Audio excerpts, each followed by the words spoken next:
আমরা সকলেই মনোযোগ সহকারে দোয়া করব, কারণ জানি না আমাদের জীবনের শেষ মুহূর্ত কোনটা হতে পারে।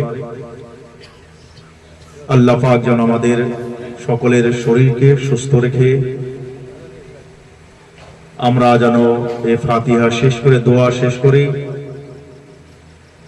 আপনাদের সকলের জন্য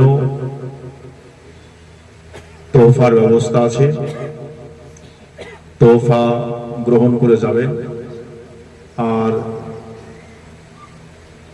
আমাদের জন্য দোয়া করবেন, আমরাও আপনাদের জন্য দোয়া করব।